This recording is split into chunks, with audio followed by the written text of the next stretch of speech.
Hey, isn't that Charlotte? We're always running into her. What's she doing this time? Ooh, looks like street interviews. Paimon has a funny feeling that we might be in for an interesting time if we go check it out. Shall we?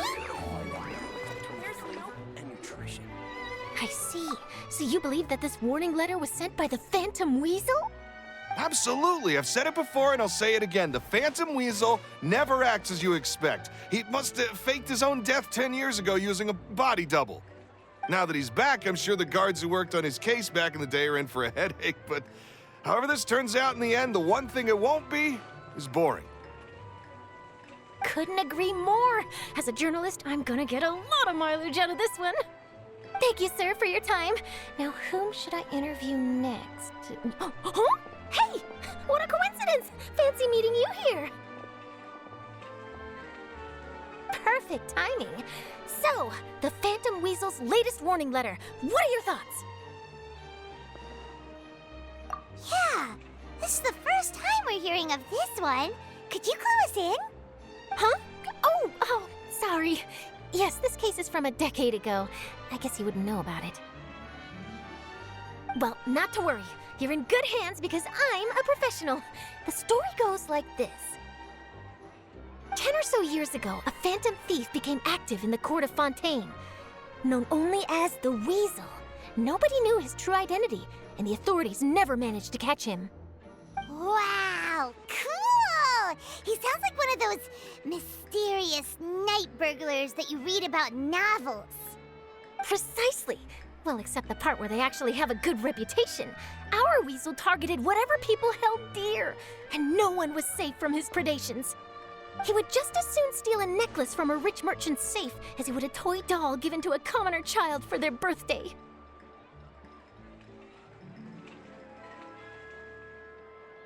I know.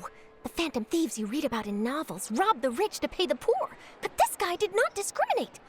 Unsurprisingly, this didn't work wonders for his public reputation. Every man and his dog wanted to see him behind bars. Yeesh. So, did they catch him? Not exactly. There's a good chance that the Weasel would still be at large to this day if it hadn't been for an accident 10 years ago. A magician named Caesar fell to his death in a botched high-altitude escape performance. When the police went through his personal effects, they found a hoard of stolen loot and gadgets used for criminal activities. And that was how the Phantom Weasel's identity was revealed to all. Sure enough, thefts in Fontaine went down after Caesar's death. But today, 10 years on, the notorious thief has once again issued one of his warning letters and pasted it on the gate of the Opera Epiclese for all to see. I had to squeeze through the crowd this morning to get a photo as soon as I heard. Here, it's this one.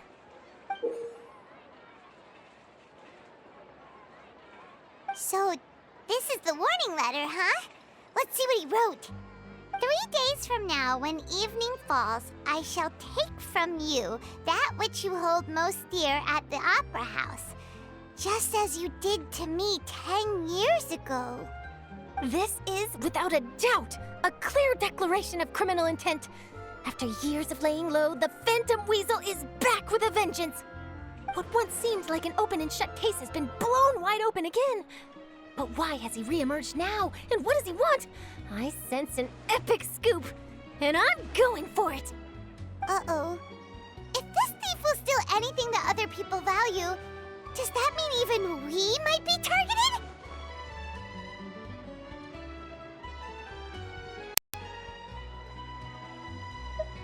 Aww. But Paimon doesn't want to get kidnapped. Well, he'd have to go through you first. You would stop him, right? Okay, the people have spoken. It's clear that the public are very concerned about the Phantom Weasel's reappearance. Let's see, I've got a photo of the letter, my interview notes. Yep, that should be enough to form the skeleton of my article. It does feel like something is missing, though. Something exclusive. Who should I interview next?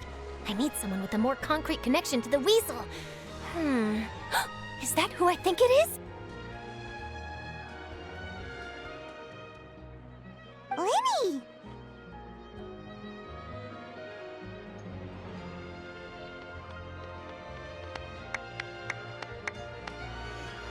Magic, magician, Caesar, the Phantom Weasel! That's it!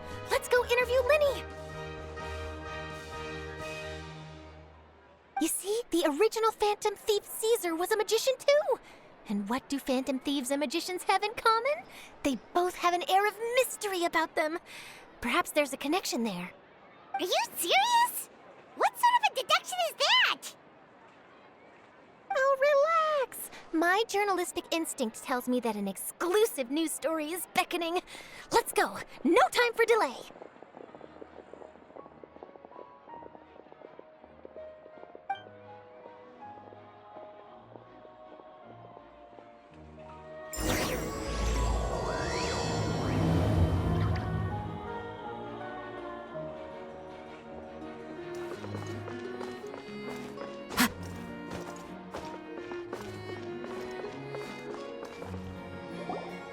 Wow, Mr. Magician!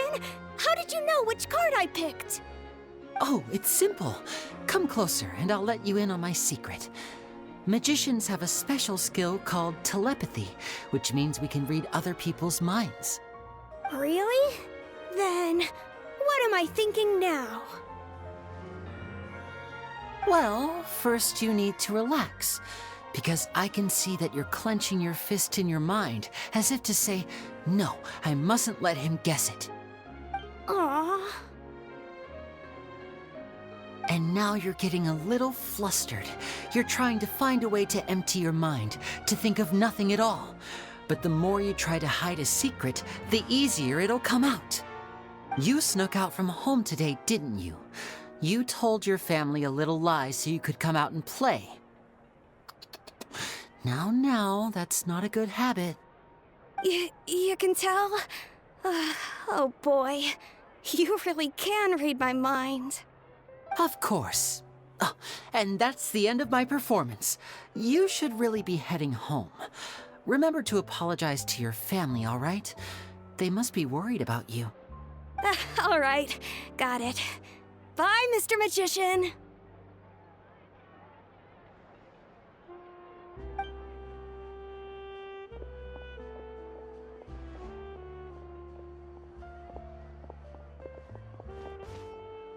Hey, Lyney? Why, hello. We meet again.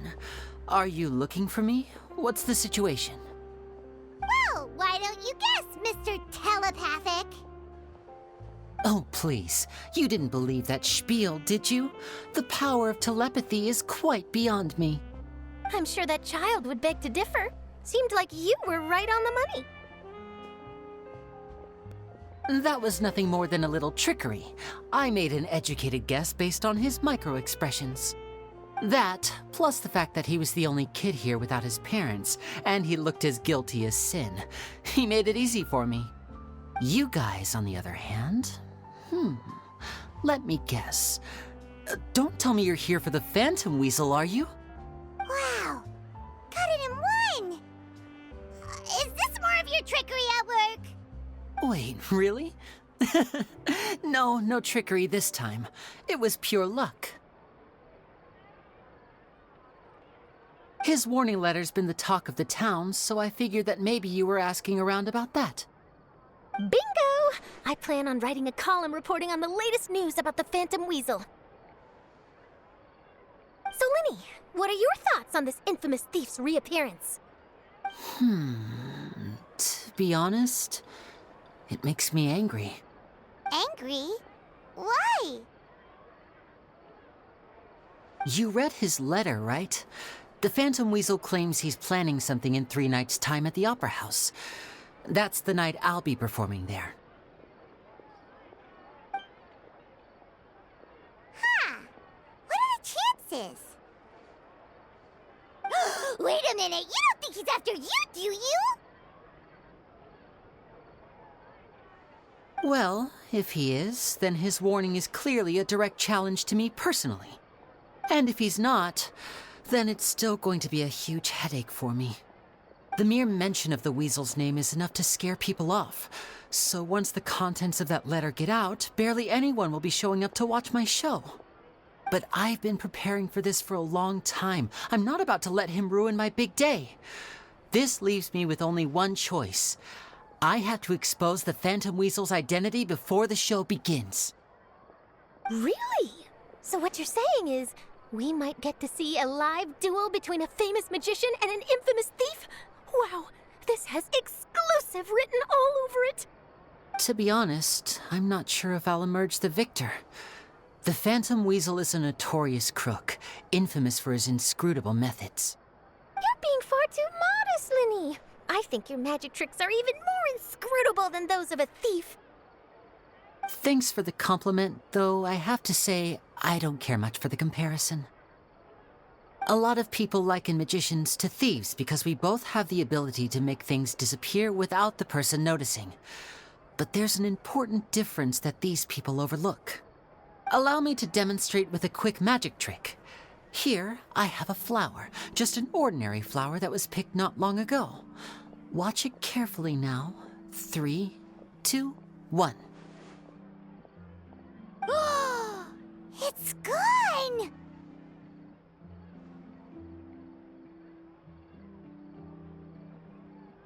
That's the question. Where did it go? Therein lies the difference between us. Thieves make precious things disappear, but only magicians make them reappear. If I could now invite you all to check your clothes, there might be a surprise in there somewhere.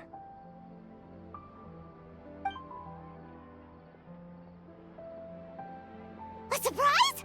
Let me see!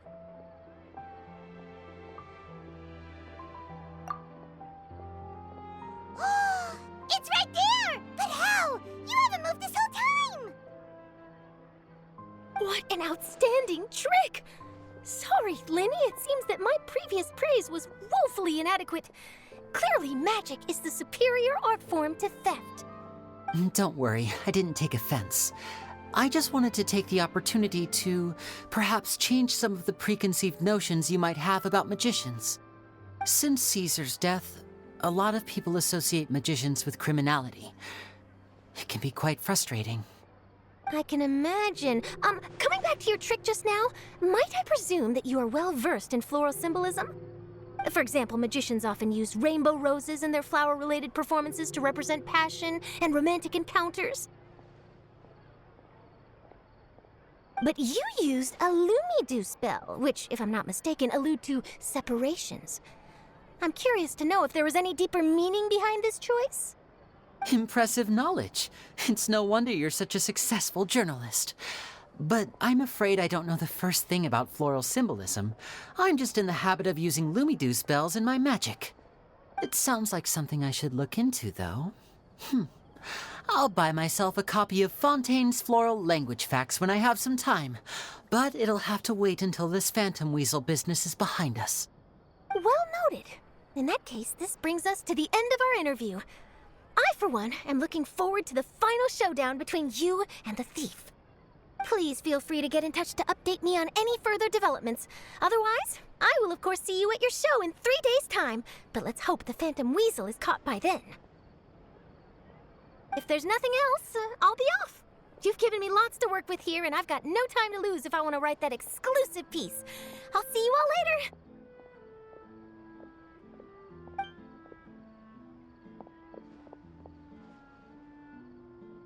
So, Lyney, are you gonna tell us how you did that flower trick now?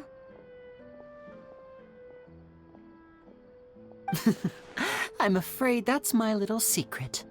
Aww. Well, magicians are entitled to their secrets. But Paimon's really itching to know how it's done. You feel it too, right? So itchy. Not so itchy then, huh? Well, since you're so concerned, how would you like to serve as my temporary magician's assistants and help me investigate? Magician's assistants? Oh, that sounds fun! Assistants are technically magicians too! Also, it'll bring us one step closer to figuring out how that darn trick is done! Shall we go for it?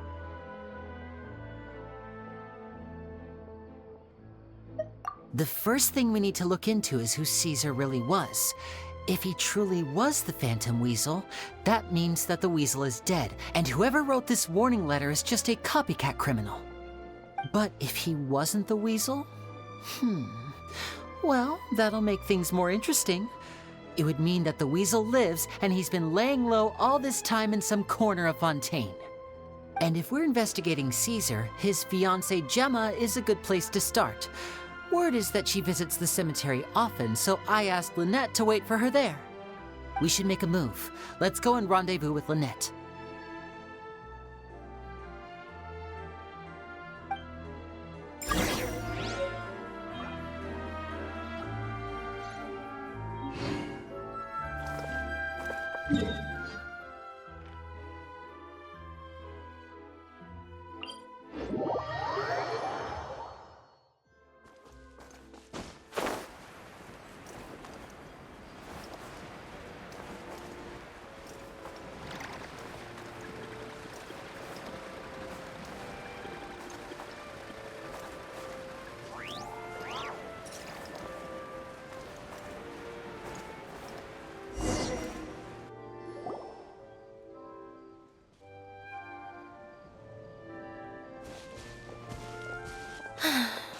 You took your time.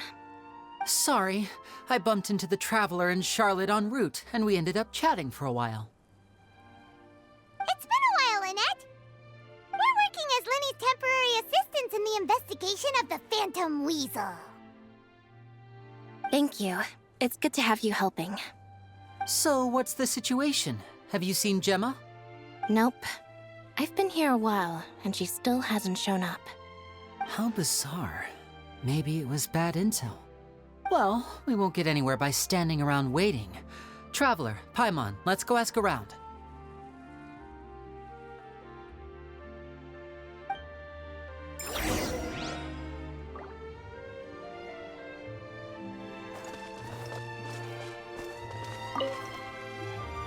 Excuse me, good sir. Do you by any chance know a Gemma? Gemma? You mean Caesar's fiancée? Sure I do. What's this about? I'm just trying to get a hold of her because I need her help with something. I heard she comes here a lot.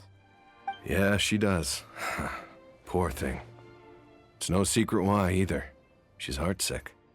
Ever since Caesar passed away, she's been coming here once every week to clean his grave. Often she just sits there in front of his headstone, lost in thought. Sometimes she talks to herself. I asked her what she was doing once. She said she wanted to speak to him again. She knows he's gone and can't hear her from the grave, but she just likes to spend time there, telling her fiancé all about how her life is going. And she's been doing this ever since Caesar passed away? Oh, so 10 years. Wow. Their love must have been really strong. I'll bet. Caesar's reputation fell apart after his identity was revealed, so no one else visits his grave. Gemma's the only one who still thinks about him after all these years. I don't know if the mind lives on in the waters after death, but if it does, I'm sure Caesar must be grateful to have someone who remembers him fondly. If I'm honest, I think this is all so unfair to poor Gemma. Her fiancé was a low-life crook. He doesn't deserve someone like her. Anyway, all of that said, she's running later than usual today. Normally, she'd be sitting in front of his grave by now. I wonder if she's okay. Well, that's everything I know, I'm afraid. You might have more luck asking some other people. All right, well, thanks for sharing all of this with us. We'll keep asking around. You're welcome. I just hope she'll be able to move on one day.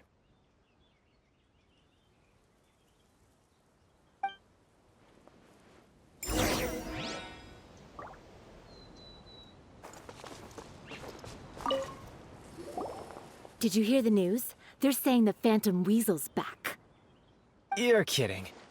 Wait, isn't he dead? I don't know anymore. All sorts of news flying around nowadays. I can never tell what's true and what isn't. But what if, just hypothetically, I mean, what if this weasel's the real deal and Caesar was framed? Called it. Seriously, 10 years ago, on the day it all went down, I said to myself, you know what? This guy's been set up. The Caesar I knew was a good guy. He gave balloons to children on the street, for Pete's sake. What, are we supposed to believe that he was a balloon thief or something? Give me a break. Oh, please. Weren't you the one cursing his name to high heaven when the police announced the news? You were all, that gosh darn lousy son of a, you think you know a guy, or words to that effect. Wait, did I say that? I don't seem to recall.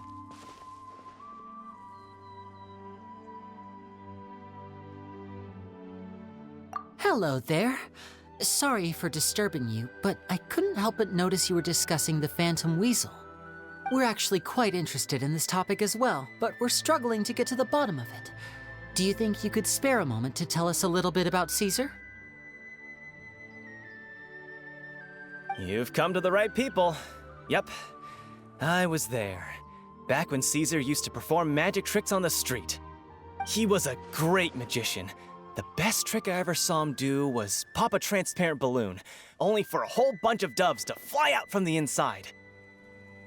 I was right up close and didn't blink or look away once, but for the life of me, I still don't have the faintest clue how he pulled it off. Really incredible stuff. I saw him perform too. He always used to bring some gifts along for the kids who came to watch his show, and he'd hand them out after he was done.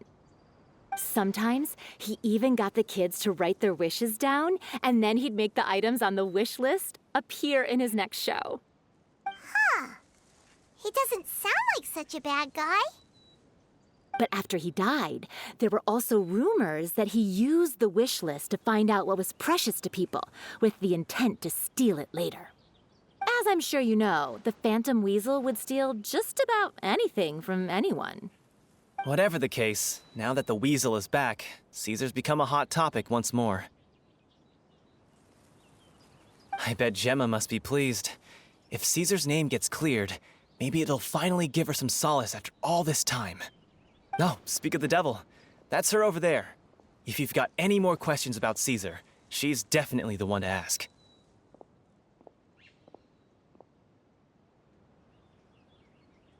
So that's Gemma. Is it just Paimon, or does it look like something's wrong? Wait, it looks like she's injured. Come on, let's see if she's okay.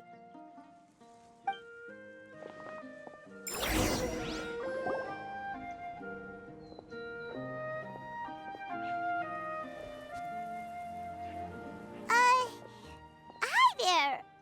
You're Gemma, right?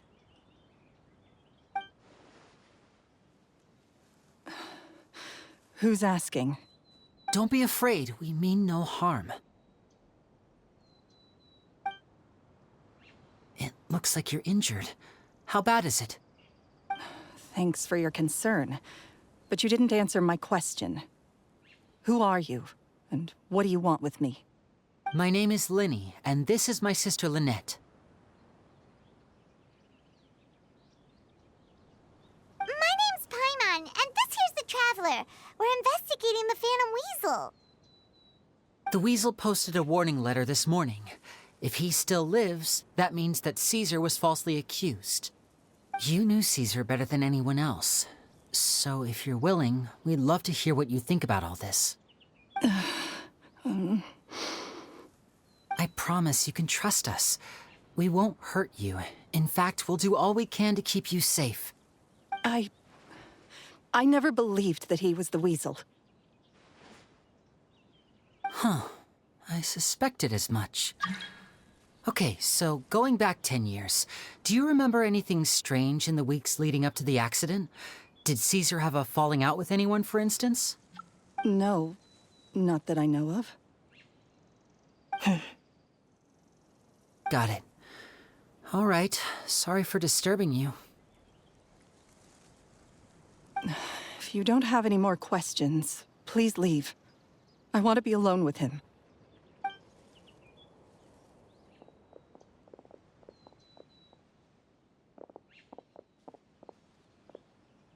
Judging by the look on her face, there's definitely something fishy about her. She's lying.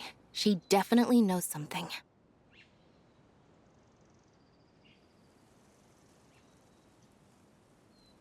That's fair. We're just a bunch of strangers who showed up and started questioning her about things that happened a whole decade ago. It makes sense that she'd be wary around us. In any case, I doubt we'll get any further here, so let's call it a day. Meet me outside Hotel de Boer tomorrow, and then we'll start the next step of our plan.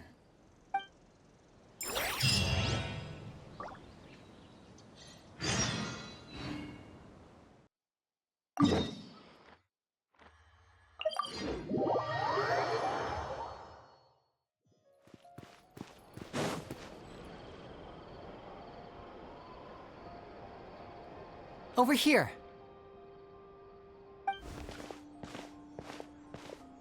Lynette's not joining us today? I've had her follow Gemma and see if we can make any inroads with her. They should be at a cafe right now. Still, I don't think that Gemma's likely to open up to us. So, we need a contingency plan. Today, we'll be looking into a guy named Lorenzo, Caesar's former pupil and assistant. When Caesar passed away, all the stolen goods discovered in his home were confiscated and returned to their rightful owners. But Lorenzo was the only one privy to all his magic secrets, and he inherited his craft. Before long, Lorenzo was the next big magician in town, his fame surpassing even that of his master, and it made him very wealthy. He's since left the magic scene, though, and these days, he's a wealthy businessman with his fingers in a lot of different pies. I had to pull a lot of strings, but I managed to get him to agree to a couple of drinks with me. Be warned, though, I hear he's got a hair-triggered temper. We'd best be careful.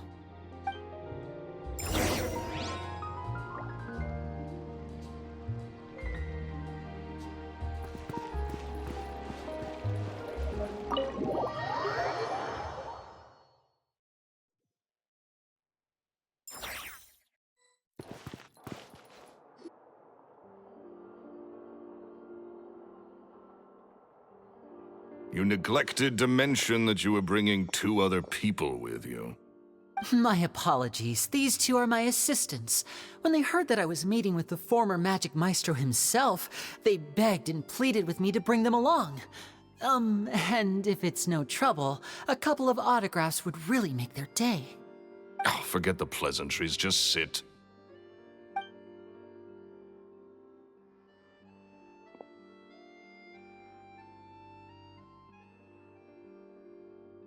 Get a load of this guy. Forget the pleasantries, he says, but he looks pretty happy about Lyney stroking his ego. I only agreed to meet since we're both magicians. Do me a favor and cut to the chase. I have more important things to do than drinking. Much obliged, sir. As it happens, the matter I want to address is also related to magic. Yesterday morning, a warning letter from the Phantom Weasel appeared on the entrance to the Opera House. He claims to be planning something for the same evening that I'm scheduled to do a magic show there. As such, I believe that I may well be his target. I have to get to the bottom of this to ensure that my show can go ahead as planned. Naturally, any investigation into the Weasel starts with a few questions about Caesar, who... What is there to investigate? Caesar was the Weasel and he's been dead for 10 years. So what if some sick creep thought it'd be funny to write a warning letter? It changes nothing. Are you trying to tell me you actually bought it? Please, sir, no need to get so worked up. I do concede that a copycat is but one possibility. Possibility? It's a fact, Lyney. Look, my patience is limited, so listen carefully while I'm still willing to put up with you. The Weasel is dead. Period. Everyone knows that, so do yourself a favor and quit this investigation. It'll lead you nowhere. Look, if this affects your magic show in any way, I will personally compensate you for any losses. Oh, sir, I'm honored, really. But this isn't about finances for me. My pride as a magician is what's at stake here, Lorenzo. Copycat or not, this person has thrown me the gauntlet, and I must meet their challenge head-on. Your pride?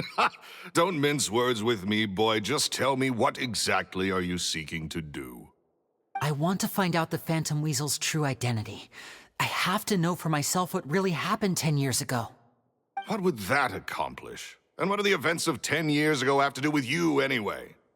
Look, you of all people should know that a magician never reveals their secrets. And in any case, dead men don't talk. So if you really care about your magician's pride, then you'll forget about Caesar and move on. Uh-oh. This is getting awkward. Renzo? Is that? Oh, it is you! I know that big, booming voice anywhere. What's up, my man? Want to grab a drink with me? Another day, I'm busy. Oh, come on. You can't be all business all the time. You know what they say? Live fast, die young. You gotta learn how to kick back and relax once in a while. If I wanted your life advice, I'd ask for it. Now get out of my face and go be drunk somewhere else. Sorry, my good sir. I don't believe I've had the pleasure. Oh, hey! Edmondo. He and I are business pals. We worked together a bunch of times. This is your first time meeting him? Oh, he's always like this. Foul-mouthed and hard-nosed. Never heard a kind word out of this guy the whole time I've known him. And he wonders why he can't get a girlfriend, despite being, what, pushing 40, 30, something? Anyway, point is, a lot older than when he first got rejected by the girl he was into. And he's still into, from what I hear. Shut up and get out of my face. Another word out of you and you can forget about doing business with me ever again. Do I make myself clear? Sorry, I may have had a little too much to drink. All right, I'm gonna leave. Don't work too hard.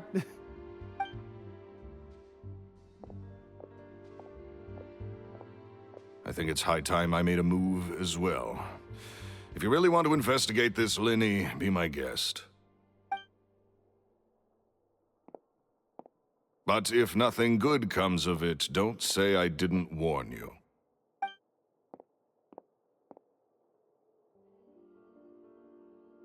Well, that fell to pieces in a rather spectacular fashion. Any thoughts?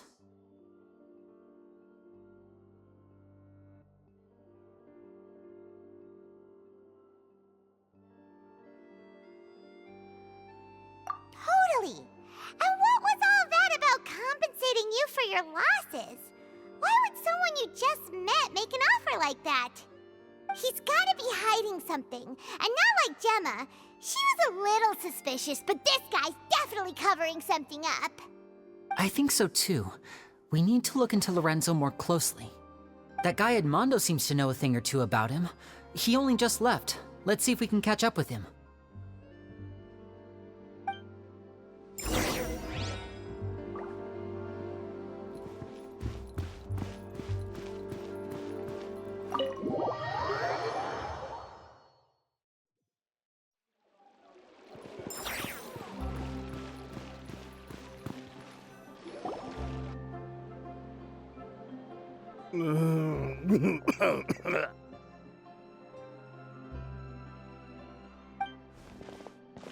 You okay there? Who are you? Oh, it's you guys. Don't worry about me. I must have had one too many. I just need to ride it out. I said way too much back there, didn't I? Yeah, I nearly talked myself into complete financial ruin. Note to self, no more drunken chats when Lorenzo's around. So, he was serious about threatening to cut you off? Ugh, Paimon knew he was a bad egg. Hey, keep your voice down. Don't go prying into Lorenzo's personal affairs. Bad things happen to people who ask too many questions, or make an enemy out of him. What kind of bad things? Don't even ask. I'm sorry, I'm gonna have to cut this conversation short. I'm not crossing that line again. And take it from me, trouble with Lorenzo is one thing you don't need in your life. You saw him flare up back there. I don't know what you said to him, but clearly it touched a nerve. That's not a good sign. You're too young for this. Don't get in over your head. I'm leaving.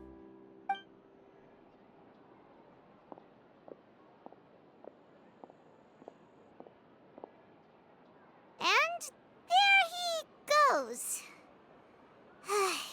What do we do now, Lyney? Shh. I think we're being watched. Someone was listening in to our whole conversation. Don't say anything and don't look back. Any altercation in the city will attract the guards. We'd better take this elsewhere.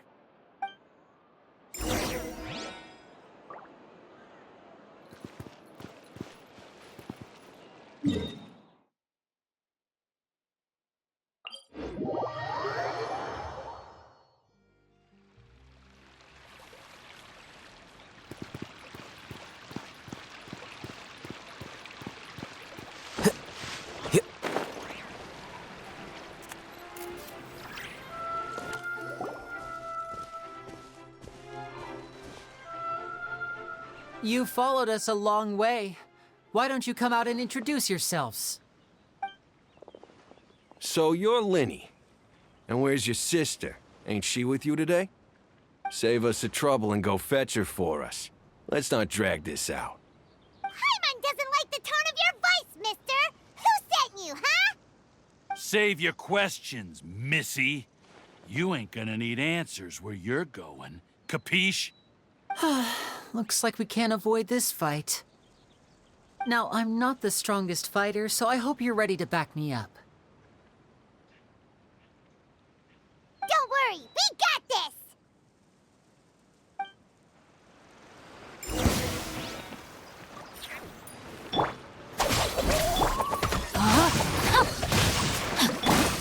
Lush as the moonlight.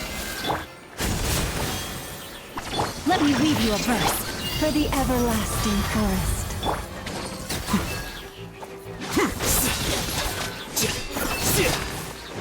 The process of elimination. Step right up. A round of applause. Curses. They're tougher than we thought. Vision wielders are always trouble.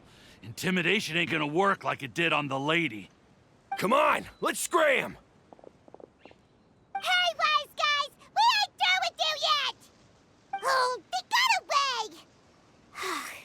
Did you catch what they said just before they left? Something about intimidating someone else. Sounds like they just wanted to rough us up as a scare tactic, and they've already done it to someone else, but who?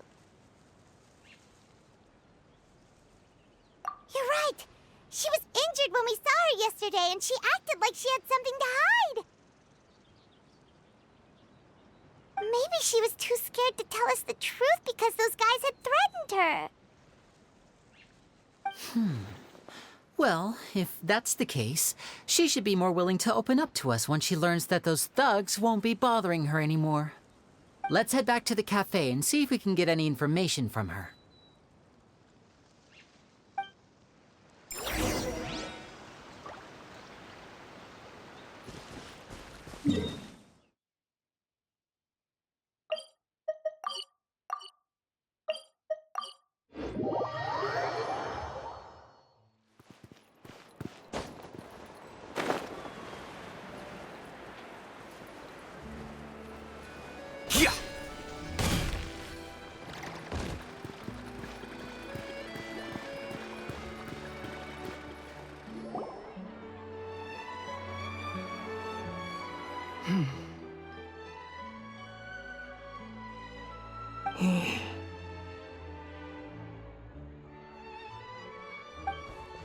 Gemma? You again. What is it this time? We just ran into the men who've been threatening you, and we gave them a taste of their own medicine. So, you can relax now. We're here to protect you. What? Why? I didn't tell you anything. Why would they come after you? Sounds like they're no strangers to you. That's putting it mildly. I know them all too well, and I hate them with every fiber of my being. It's been 10 long years, and still every time I try to look into Caesar's death, they show up and warn me not to do anything stupid. How do I know I can trust you? Do you really think you can get to the bottom of it all? And why are you doing this?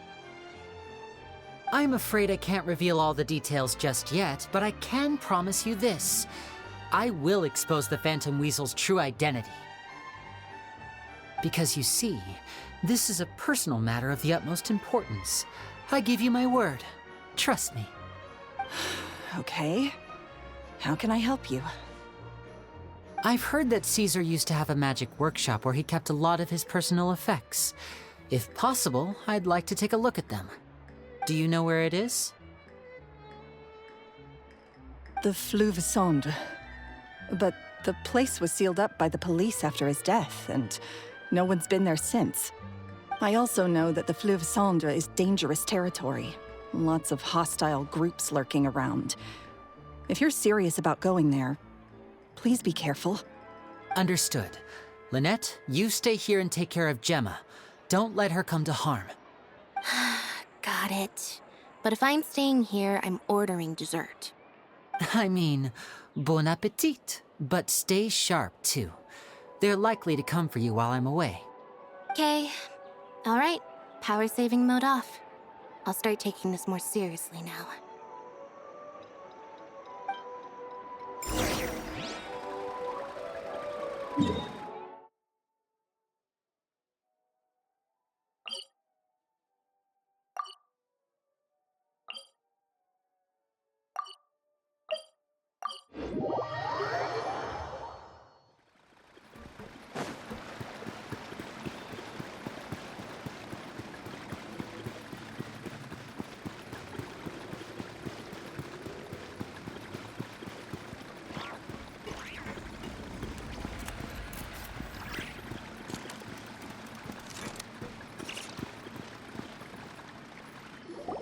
If Gemma gave us the right location, then the workshop should be right nearby.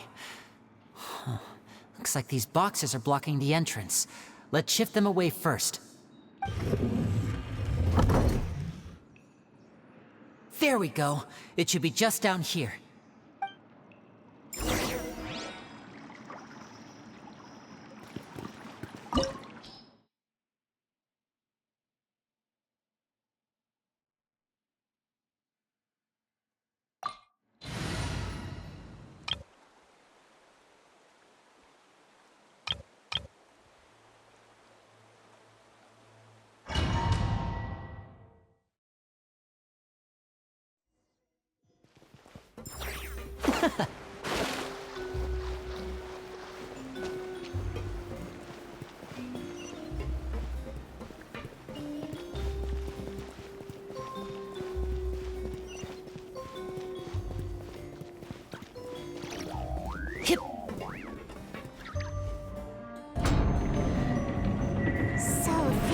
Caesar's workshop. Nothing suspicious here, just normal magic props. Let's head in further.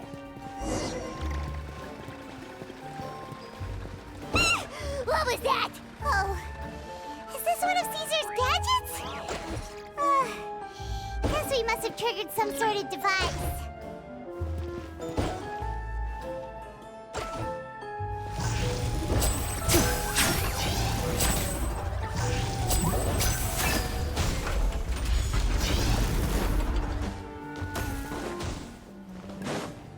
Disappear! Be free! Go! You're free now! Final warning! Rise with the sun!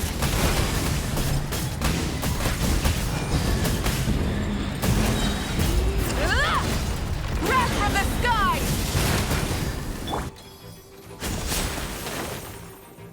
Farewell! Stop right there!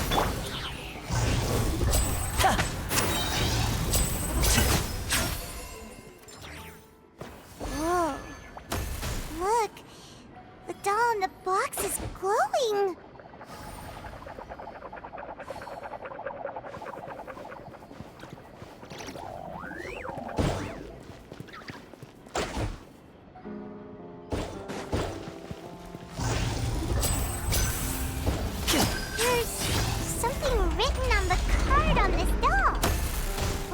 closer look.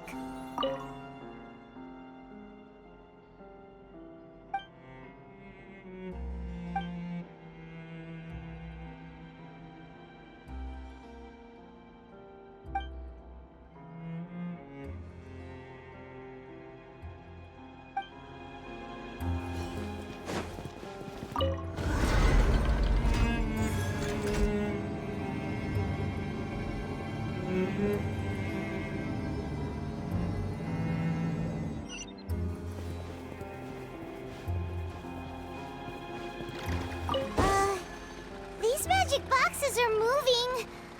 What do we do? One of them looks different from the rest. Let's investigate.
That's weird.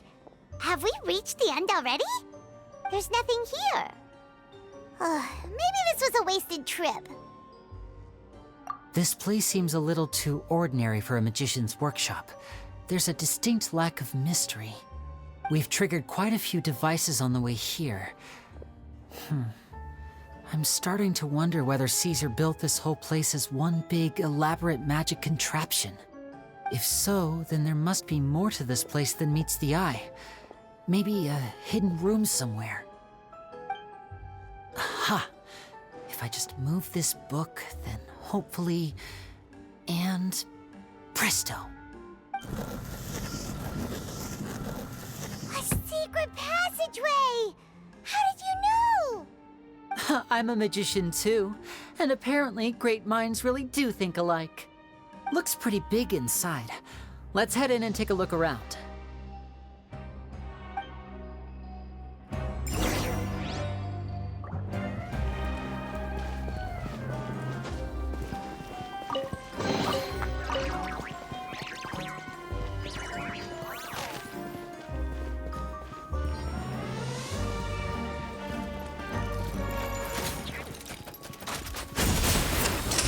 Here comes the finale!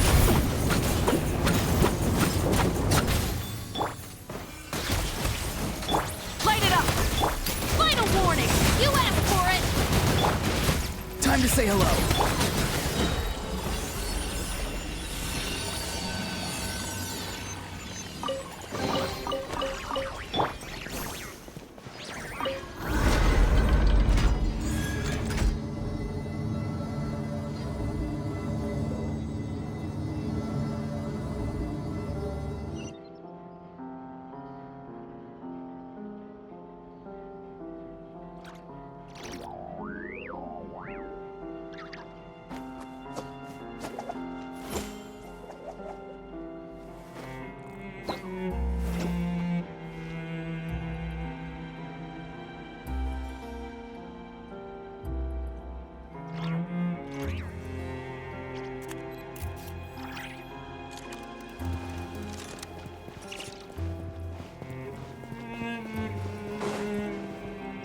Be free! Burn it down! I'm going in! Step right up! A round of applause!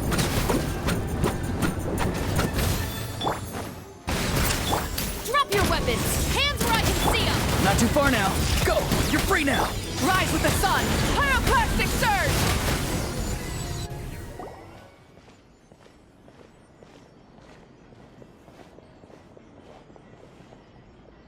Why have you stopped, Lyney? Is there some device in that box? Huh. It just looks familiar somehow. Let me check this out for a second while you guys go on ahead.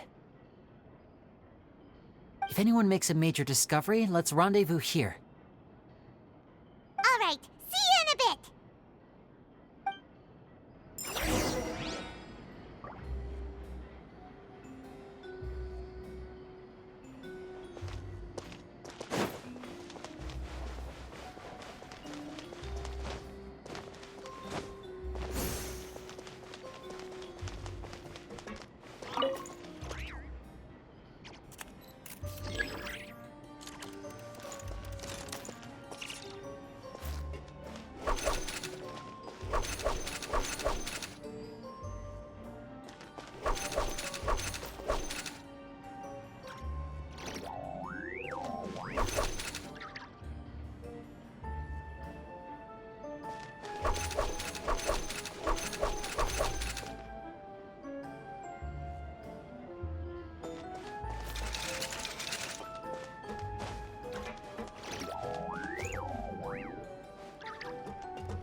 Of magic.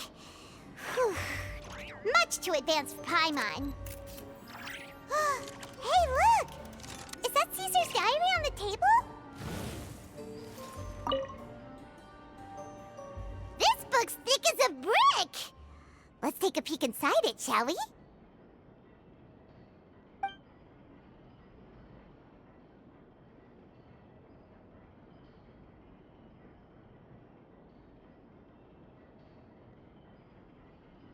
At one of my shows a few days ago, a child asked me how I pulled candy out of my hat. As a joke, I told the kid that the hat has a built-in wish-granting machine. Next thing I know, today a whole bunch of kids were pestering me to pull all sorts of things out of the hat. So I told them another white lie. The machine needs time to power up, but in the meantime, you can write your wishes down. Well, they took me up on that offer, enthusiastically. As I write this, I've only just got back from running around all over town, buying the things they wanted. Boy, are my legs sore. I wound up saving very little this month, but that's not a major issue. I now have a bigger problem. How am I going to hide all these things inside my hat?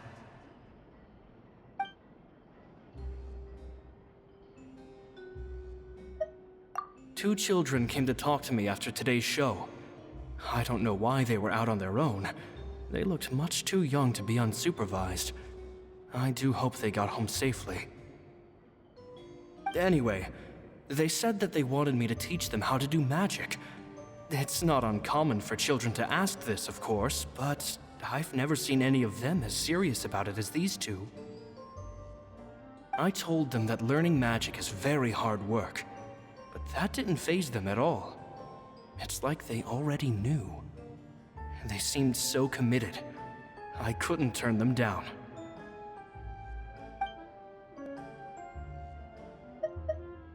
It seems like something's bothering Lorenzo lately, but he won't open up to me about it. Surely he's not upset that I agreed to teach those two children. I'll have to talk him around. I have a good feeling about those kids. They're naturally talented, and it seems like they're not new to the world of magic. They have all sorts of fantastic ideas. All I'm really doing is helping them develop a more professional standard training plan. They wanted to call me Master, but I told them they absolutely mustn't. Any magician worth their salt could have taught them what I have. They're the geniuses here. Compared to them, I don't deserve to be called any sort of master. With time, I have no doubt that they could become far greater magicians than I. My only concern is why they're so mature for their age. I fear they've had to grow up too fast. I don't dare to imagine what they must have been through. Gemma thinks so too. She doesn't like being around them. Says that their eyes are too piercing. They don't bother me, but then again, I've never been the sharpest tool in the shed.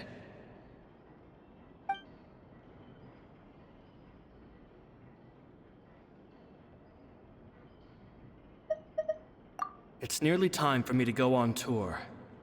I asked the two kids if they'd like to come with me, but they shook their heads. I once overheard them talking about their father and their mission. Sounds like their parents have other plans for them. I guess we'll be parting ways soon.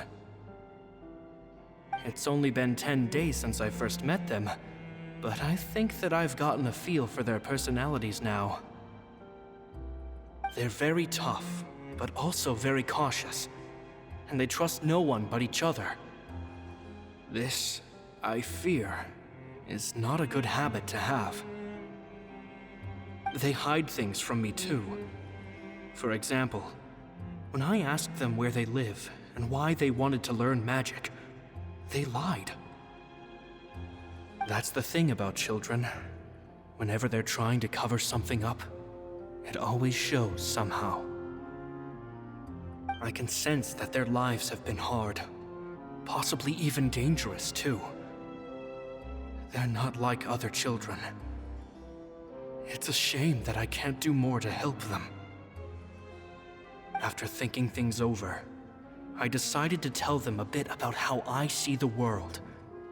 It's full of lies and falsehoods, and that is why we must find our own truth. P.S. I hope they won't find my nagging annoying. Children are so opinionated nowadays. Will it do them more harm than good for someone they've only known 10 days to lecture them like that? P.P.S. Maybe I'm overthinking this. Children aren't interested in grand philosophies. It probably just went in one ear and out the other. I bet they've already forgotten every word I said. Oh, Caesar, Caesar. Just mind your own business next time.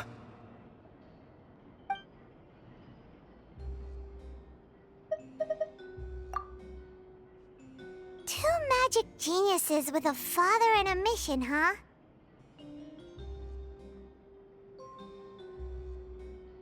Sounds a lot like he was writing about Lyney and Lynette, don't you think? So did they meet Caesar when they were kids? Let's go ask Lyney!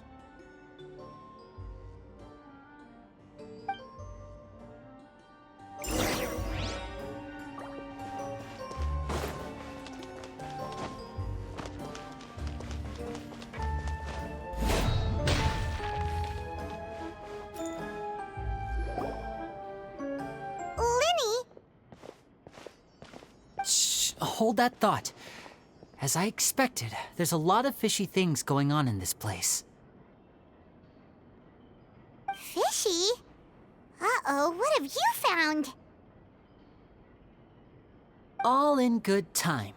Before we go over our new leads, I want to tell you how a high-altitude escape is performed. First, the magician slots themselves into a magic box in full view of the audience. The box is then suspended high in the air, and a short while later, the base automatically opens. At this point, a dummy will fall out of the box, but it looks real enough to grab the audience's attention, and they start wailing and screaming. Meanwhile, the real magician, who has by now blended into the crowd, waits for a good moment to make their appearance and put on a hysterical performance. Oh no! Is that me? Did I just fall to my death? Very vivid description. Paimon can really picture it. And then what? The audience's gaze then turns to the magician, and by the time they realize what's happened, the dummy has vanished, as if everything that just happened was some sort of shared illusion. Of course, that's just how I think the process should work, theoretically speaking. The inventor of this trick never performed it successfully. When the box opened, Caesar was the one who fell out, and not the dummy. He fell right to the ground from the highest point of the opera house. No one could hope to survive that fall, not without a vision at least. And no one else has ever attempted this trick since. My understanding of how it works is just based on what I could gather from his notes and the relevant gadgets here in his workshop. So Caesar's famous high-altitude escape has never been done, huh? Paimon was about to say how cool it would have been to see it in person, but if it's that dangerous, it's probably for the best that no one else tries to do it. Wait a second. So if a dummy's supposed to drop out of the box, then where does the real magician go? How does he get out? Glad you asked. That brings us to the secret of said box. This box right here is the one that Caesar constructed himself to use in the performance, and it's not as simple as it looks. Inside, there's a device that only the magician himself would know about. Once the magician's inside and the box is lifted up into the air, the audience's view of the box is fixed at a certain angle. From where they're standing, they have a clear view of the front, sides, and bottom, but the back and the top are now no longer visible. At this point, the magician presses a button inside the box, opening a secret door out of view. He then escapes through this trapdoor onto the opera house roof, waits for the dummy to fall and distract the audience, and quietly returns to ground level. That's way simpler than Paimon imagined. Even Paimon could probably do it. Well, there's a little more to it than that, of course. The hardest part of this trick is controlling the audience's mood and reactions. That takes an exceptional degree of showmanship. There's the falling dummy, the miraculous reappearance, the pompous performing. Maybe the magician would even have themselves tied up before it begins to strengthen the impression that there's no escape. Many days and nights of careful research and painstaking practice would have gone into this, all culminating in a performance just a few minutes long, but one that still manages to transform the shock and grief of a tragic accident to the joy and laughter of a mesmerizing magic trick. Caesar was a highly accomplished magician, but unfortunately, even he didn't manage to pull it off. So, how did it go so wrong? You said you found some fishy stuff here. Have you figured out what really happened? I can make a pretty good guess. I looked into the case files. The magic box Caesar was using at the time of his death had the secret button I mentioned positioned on the right-hand side. And sure enough, he always used his right hand as his dominant hand in public. Okay. Nothing suspicious there. But here's the strange thing. Most of the devices in this workshop have the mechanism on the left-hand side, including this box right here, which leads me to believe that Caesar was in fact left-handed. Because a magician can't afford to have their most basic habits stand out too much. People naturally focus their attention on the most important details of the task or situation at hand. But a magician needs to be able to redirect an audience's attention at will so as to avoid arousing their suspicion. The essence of magic is getting people to believe a lie. If even the truth raises eyebrows, the falsehoods become all the more difficult to mask. And so, Caesar trained himself to use his right hand to align with his audience's expectations. Great magic always requires sacrifices. But in his most stressful and nerve-wracking moments, and when no one was watching, reflex would kick in and he'd use his left hand. That's why he set his gadgets with the mechanism on his left. Exactly. I think that's likely what happened. Caesar would have been under a lot of time pressure during the escape. He'd have had mere seconds to open the hidden compartment, retrieve the dummy, then open the secret door and make a swift escape. But I'm sure he was confident.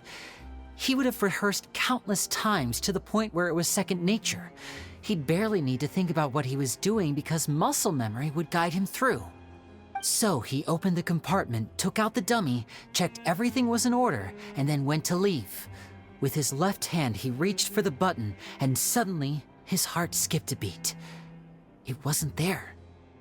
Much like when you reach for your keys but find your pocket empty, his mind needed a moment to process what was going on. Instinctively, his left hand would keep feeling around for the missing button, maybe for another second or two, until the bottom of the box gave way.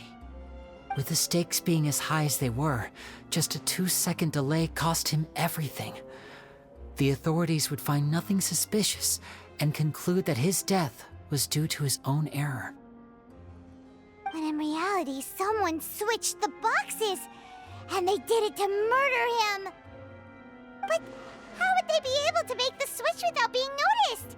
That would be difficult to pull off, no? It would have to have been someone who knew that he was left-handed, and who could move his props around without arousing suspicion. Someone who was always by his side. Isn't that right, Lorenzo? You just couldn't let sleeping dogs lie, could you? There's not a lot of people who'd go to all this trouble for some magician who died 10 years ago. I didn't want to have to do this, you know. Silencing you the hard way just creates more problems for me to deal with. But I gave you your chance. I hoped you'd do what's good for you and back off like the lady, but you disappoint me. You mean Gemma? So you are the one who's been threatening her! Yes, although however stubborn she might be, she was never much of a liability. But you people, you never even knew him, but for some reason you just wouldn't drop it. Which is why you can't leave this place alive. Take them out, and make it quick. Do your worst!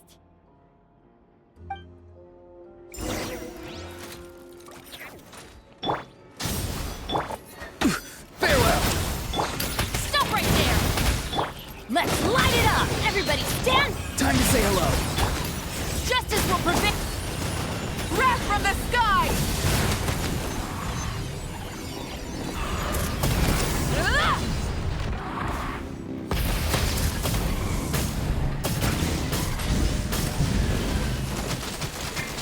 He's free. Final warning! I'm going in! Tell me what you see. Here comes the finale. Burn it down! Light of the blazing sun!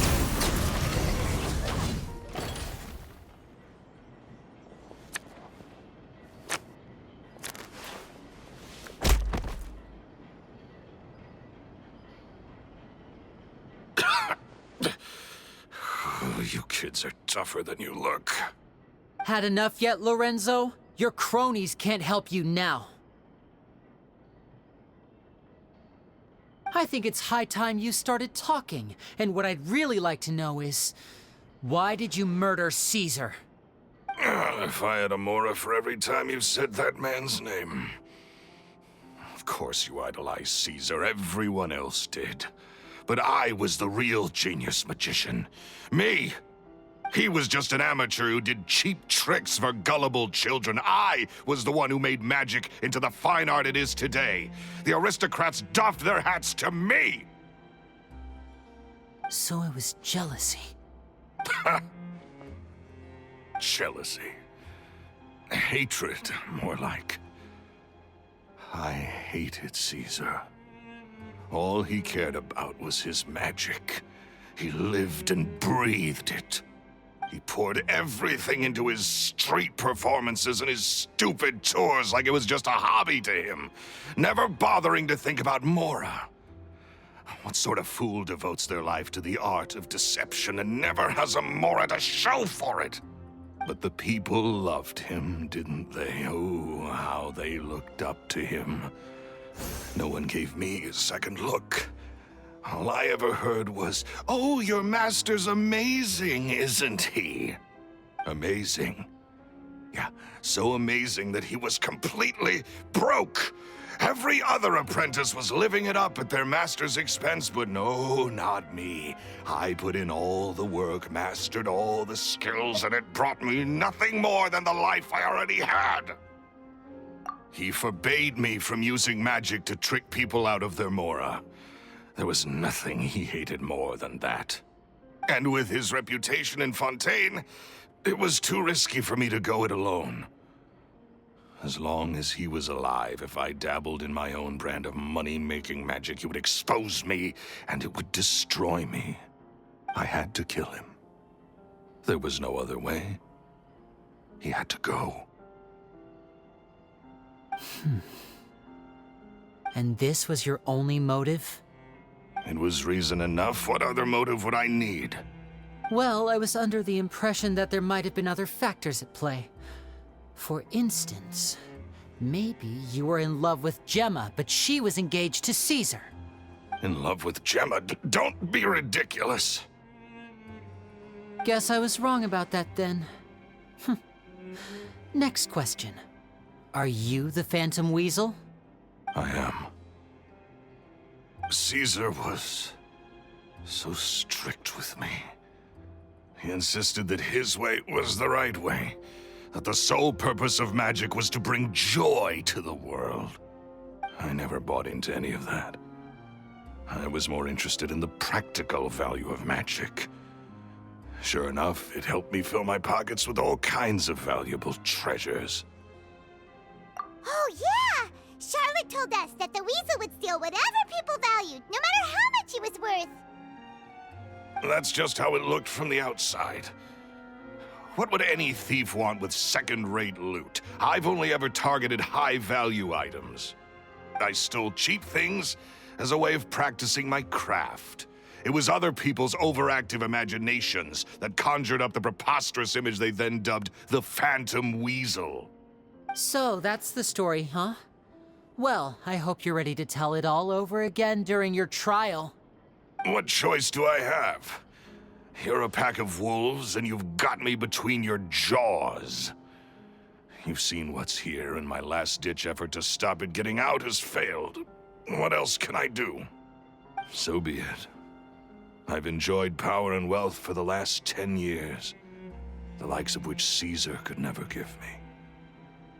I wouldn't choose for things to end this way, but I regret nothing. Very well. In that case, I'll contact the guards. Traveler, Paimon, keep an eye on Lorenzo for me. I'll meet you just outside the workshop when I'm back.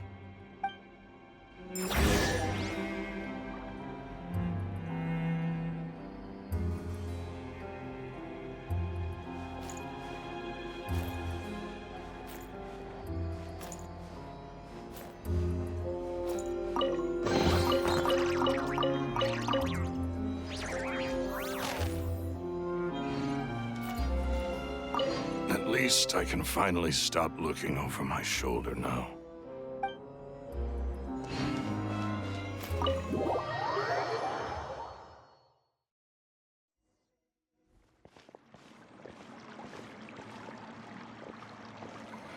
Lyney has told me the whole story. Lorenzo, do you confess to the murder of Caesar and to framing him for the Phantom Weasel's crimes? Look who's finally developed a conscience. What kind of disciple murders their own master? I hope it was worth it, because they'll be hell to pay.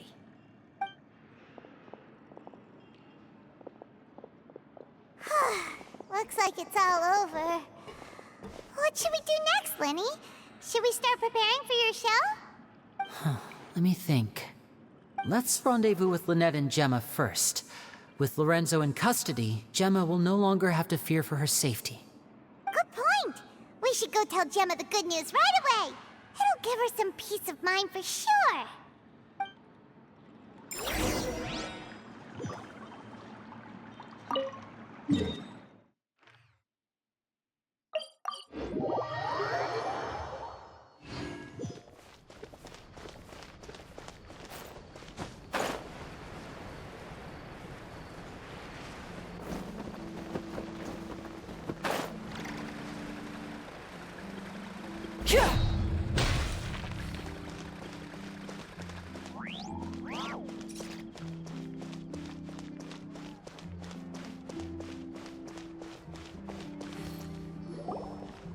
Ah, you're back.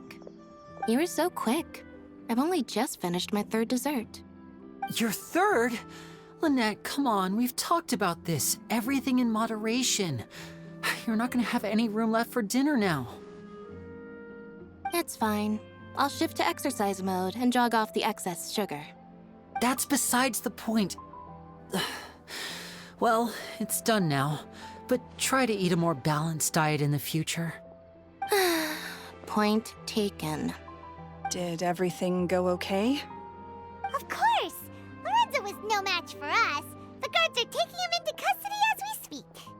Gosh, that's amazing. I'm sorry, I still didn't know if I could trust you, but now it seems I can.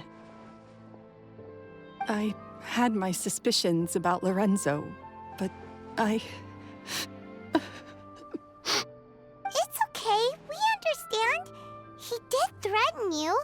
Paimon would find it hard to trust strangers in your position, too. But you don't need to be scared anymore. Everything's gonna be okay. Sorry. Sorry. My emotions are all over the place right now. I've been waiting for this day to come for so long. I always wanted to report Lorenzo.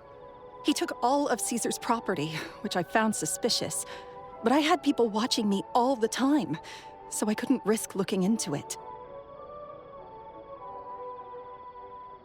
I was so afraid. I was scared he'd do something terrible to me, and then no one would be left to visit Caesar's grave. So I never had the courage to speak out. Thank you all. Truly. Thank you so much.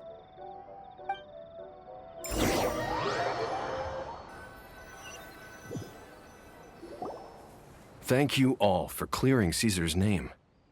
I never would have guessed that Lorenzo was the real Phantom Weasel. He never showed any signs that there were problems between him and Caesar in public. From the outside, it looked like they got along great. And to think that lowlife's been living life to the fullest all this time, while Caesar's name was getting dragged through the mud. It's a travesty. At least his soul can finally rest in peace now, thanks to your efforts.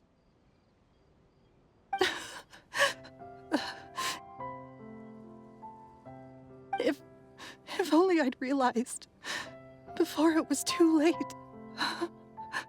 Don't blame yourself, Gemma. This isn't your fault. Yeah, you still have the rest of your life to live. Caesar wouldn't want to see you spending it feeling guilty. Cheer up, Gemma.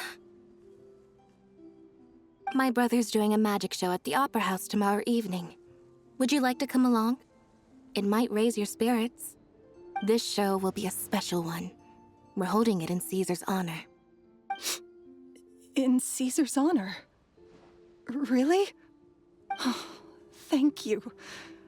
I'll be there. Great. We'll see you tomorrow evening. Traveler, Paimon, don't be late. Don't worry, we'll be there. No way are we gonna miss out on a free magic show. Wait, Paimon feels like we're forgetting something. Oh yeah, Caesar's diary! We never found out if the two kids Caesar taught magic to were Lyney and Lynette or not. Lyney changed the topic back in the workshop, so we didn't get a chance to bring it up. Oh well, guess we'll just have to ask Lyney tomorrow evening. Low.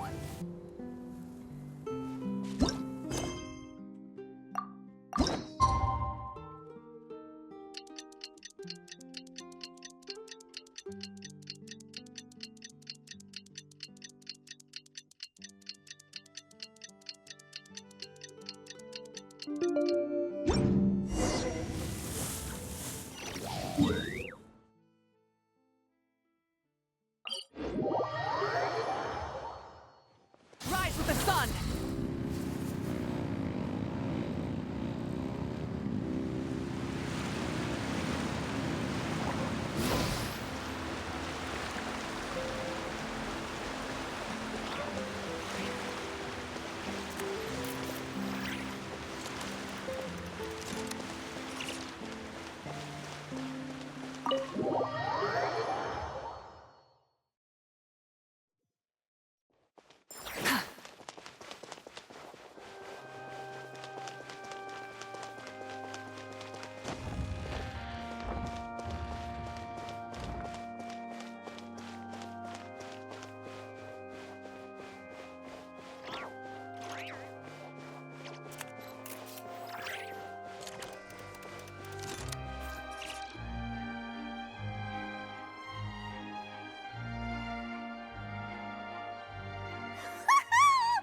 Paimon's excited to see another of Lyney's magic shows!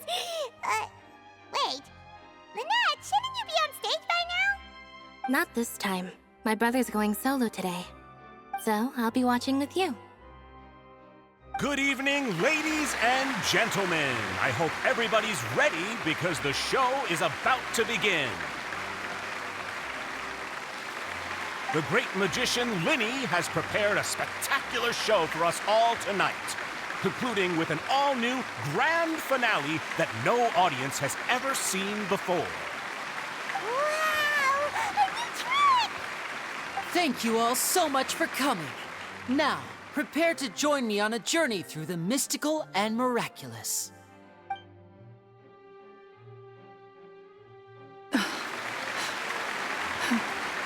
Exciting stuff, isn't it? Yes, it's just... It reminds me of him. No wonder.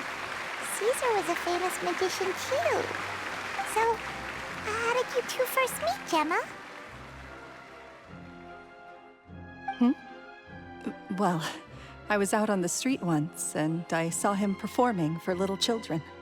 Children love magic, because they're willing to believe in things that can't be rationally explained. Caesar had this amazing way of bringing them into a dreamlike world.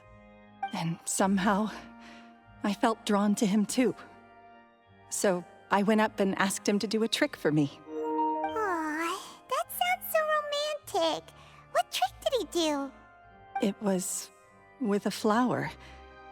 He took it in his hand, snapped his fingers, and it magically appeared on my head. I was so happy that day. No one had ever given me a flower before that. Oh, that's so cute! Actually, now that you mention it, Lyney's done that one before. Is that right? Then I suppose he's a romantic at heart, just like Caesar. So let's treasure the time we have with him. After all, you never know when the people dearest to you might be gone. That's right. It's all over now. Paimon doesn't really know how to comfort you, but at the very least, no one's gonna be intimidating you from now on. You can breathe easy at last, right? Right. Yes, you can breathe easy now. Phantom Weasel. See? Even Lynette says... Wait, what? The Phantom Weasel? Lorenzo escaped? Where is he? What do you mean, Phantom Weasel? As Lyney once said, a performer's job is to commit fully to their role and put on a flawless performance for their audience. But once the bag of tricks is empty and the curtain falls, it's time to end the show. The spotlight is no place for someone with no more cards up their sleeve. It's been 10 years, Gemma. Aren't you tired of the grieving widow act? I think it's time to put an end to it. What are you talking about? Paimon doesn't like this riddle. Traveler, Paimon doesn't like where this is going. Come on, say something! Ladies and gentlemen, I hope you're all enjoying the performance so far. There will now be a brief intermission, after which Lyney will perform the most electrifying act of tonight's show, the one we've all been waiting for. The final performance will take place outside of the Opera House, so please make your way outside in a calm and orderly fashion. The Phantom Weasel never did like public places, did they? Don't worry, this place will be quiet soon. Let's talk somewhere else for now.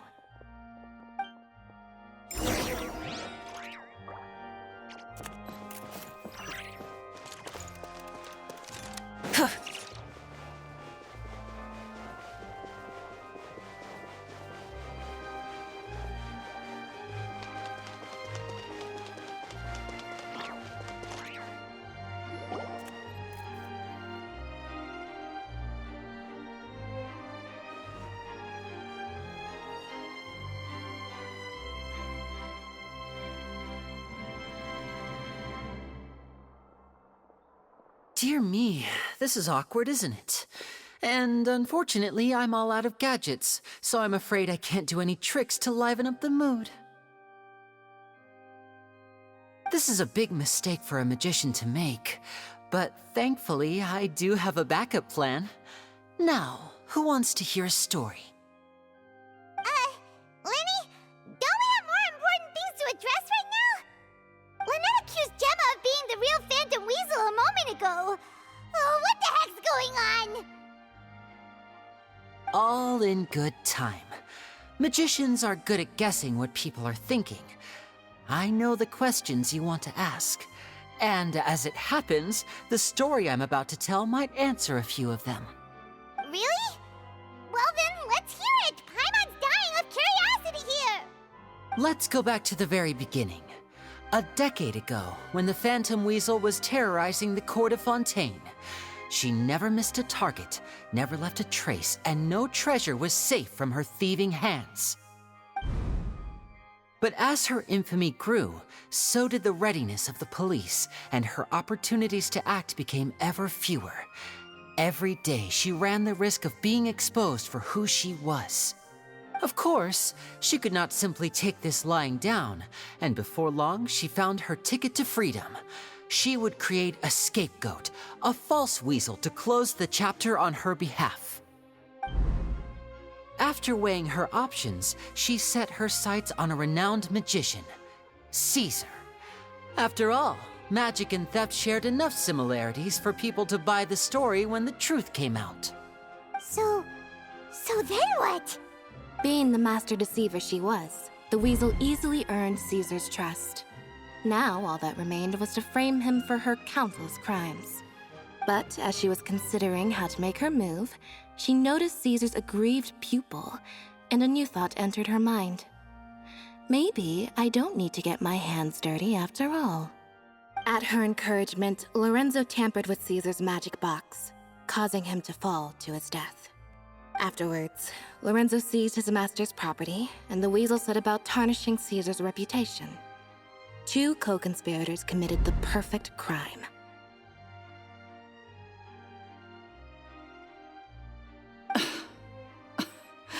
I've got to hand it to you.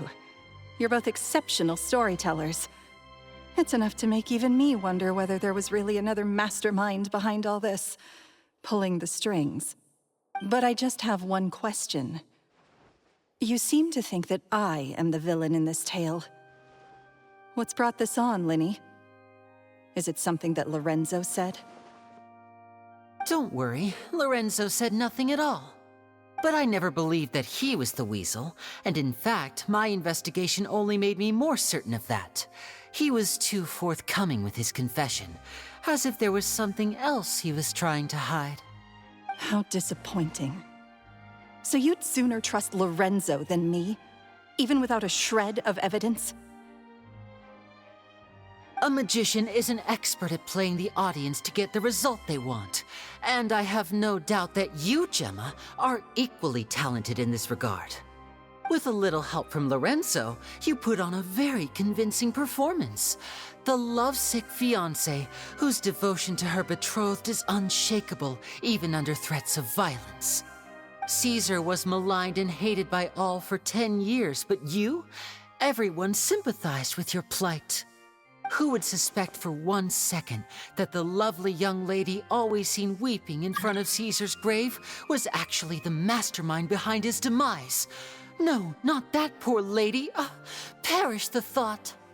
Wait, so you mean the whole intimidation thing was just a hoax?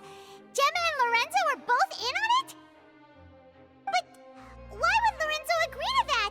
And why didn't he sell her out even at the end instead of admitting to being the weasel himself? Yes, why indeed? Maybe Gemma herself could enlighten us on that question. Well, Lyney, if you're so confident in your version of events, then I think the answer should be obvious. Having killed Caesar with his own hands, Lorenzo was plagued by overwhelming guilt. Revealing the Phantom Weasel's true identity would serve no purpose. But if the Weasel remained free, then she could take care of Lorenzo's loved ones.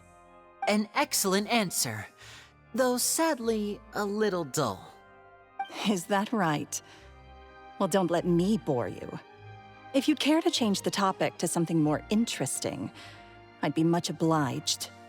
As a matter of fact, there's one thing I'd really like to understand. Why would the real weasel have targeted things that only have value to other people? Could you shed any light on that? Of course. After all, we're just telling stories here, aren't we? If I had to guess, I would say that the real weasel must have had a terrible childhood. Left to fend for herself after her parents died young. Betrayed, scorned, beaten. She'd scrounge waste paper from garbage bins to draw on, using twigs and dirt for lack of ink and pen. She'd sew ugly rag dolls from whatever scrap material she could get her hands on. This was her only source of happiness in life. But it was all she needed, and she was content. Until the world decided that even this was too good for her. Once again, she was betrayed. And this time, everything was taken from her. She felt like life was a miry pit that dragged her further down the more she struggled to escape. At that tender age, she should have been happy. Instead, she stood in the shadows and watched with envy as all good things in the world passed her by. This was a fate too cruel for anyone to bear. Her pain became a breeding ground for dark thoughts. Thoughts which festered and grew into a twisted solution to her troubles. I detest the happiness of others, in all its forms alike. I will rob them of everything they hold to be good and true, and it will fill the void in my soul. That's some pretty heavy stuff. Now it all makes sense. Does this story satisfy you, Lyney? Yes, it is quite to my tastes. Thank you for helping to clear up my confusion. Huh. That's right. What drove you to write that letter, Gemma? What were you trying to achieve there? Because without that, none of this would have ever come to light. She didn't write the letter. After 10 long years, I'd hoped that the Phantom Weasel would be consigned to the history books by now. But it seems like someone still wasn't ready to let her finally be at peace. Lyney. Or should I call you the Phantom Copycat now? You were the one who posted that letter outside the Opera House. But why?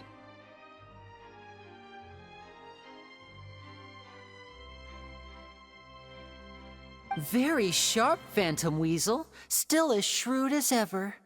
Well, no need for me to be coy about it. Our goal was to clear Caesar's name. The most straightforward way to change the public's impression of Caesar was to force the Weasel to show themselves. That's it? You had no other agenda? Of course we did. We made it quite clear in the letter, I believe. I shall take from you that which you hold most dear, just as you did to me 10 years ago. 10 years ago?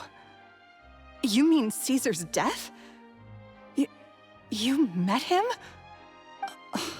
Wait. Oh, I get it.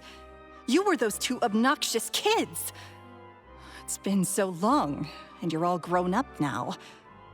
I didn't recognize you. He taught you magic back then, didn't he? For what, 10 days or something? And you went to all this trouble. Why? Because you feel like you still owe him something?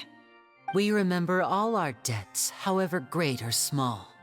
10 years ago, Caesar's reputation was torn to shreds, and his legacy was thrown out. 10 years on, and no one cares what the truth is anymore. But we did not forget, and so we came to find you. And? What exactly did you take from me? I'm still standing, as you can see. Lorenzo has admitted to everything. I'm free. Free? Do you really think so? Caesar once told me that even though the world is filled with lies and falsehoods, we must find our own truth. I think that applies to you too. Truth can take many forms. Prized possessions with nostalgic value, fervent hopes and dreams, and irreplaceable people. Life took many things from you, and those wounds never healed. When they ached unbearably in the dead of night, stealing became your way of numbing the pain. What are you trying to say? I'm saying that for the last 10 years, you've been living a rather uneventful life. Perhaps that's because you found something other than a life of crime to fill the hole? Back to Lorenzo for a second. He murdered his own master, played along with your act, and took pains to make sure any suspicion would be directed towards him. But what did he have to gain from all that? He knew who you were and the things you'd done, and despite that, he was willing to give everything up for your sake. He's the reason that you haven't felt the compulsion to steal in all these years. You're more than just accomplices in murder. You're the only real friends each other has. So I think you know, deep down, that he is the only truth you have in your life. But that truth is gone now, and I guarantee you, you'll never see it again. Congratulations on your freedom, Gemma. Your freedom will cost you dearly.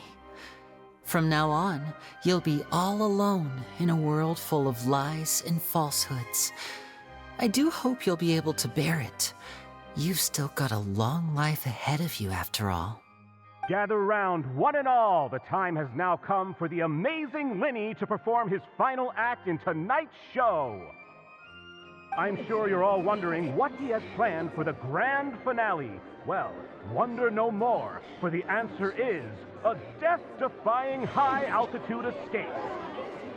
A high-altitude escape? I'm sure you all remember the magician Caesar. This was the very trick that led to his fatal fall, after which he was dubbed the Phantom Weasel. But we have now learned that Caesar was wrongly accused, and that the real Weasel has now confessed to their crimes. guess that's my cue to leave. Whew. I've been practicing this one for ages now, but I'm still a little nervous. Traveler, Paimon, I hope you enjoy the rest of the show. There may be a lot of people watching tonight, but you alone are my true witnesses.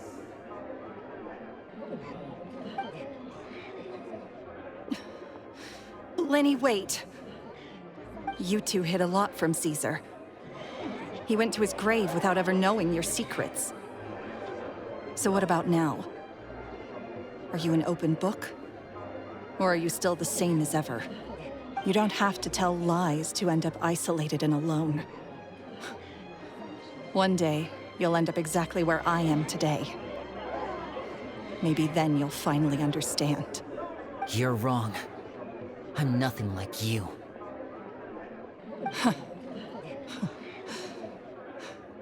So, what are we, doing now? Like Lyney said, when you're ready, let's head outside and watch the show. But what about Gemma? She'll figure out what's best for her soon enough.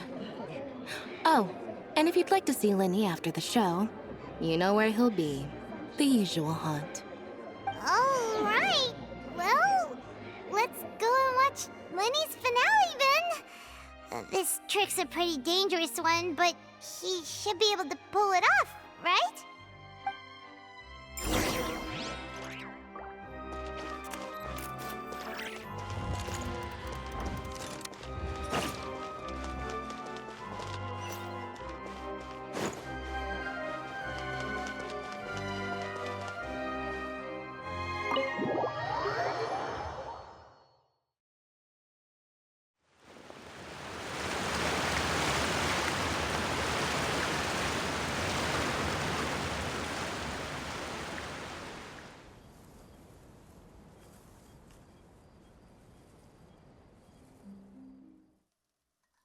Magic should be mysterious, surprising, and defy logic. Magic is hard work. Every single movement has to be practiced thousands of times. It's alright. We're used to that.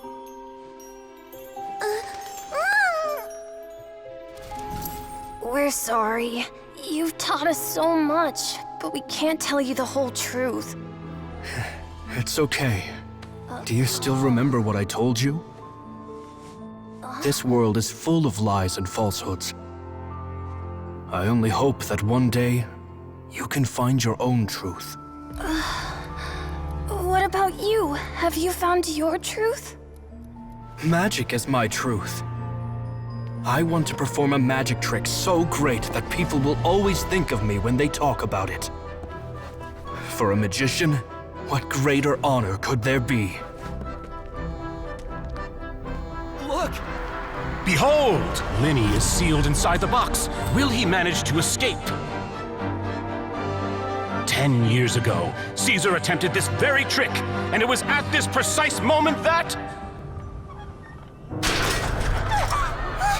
Lyney! Watch out!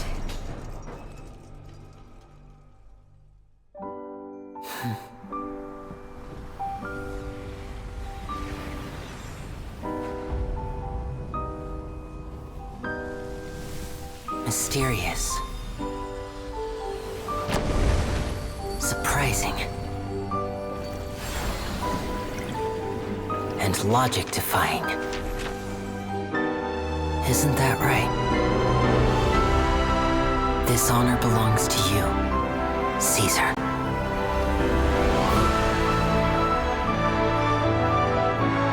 I'm just sorry it's a little late.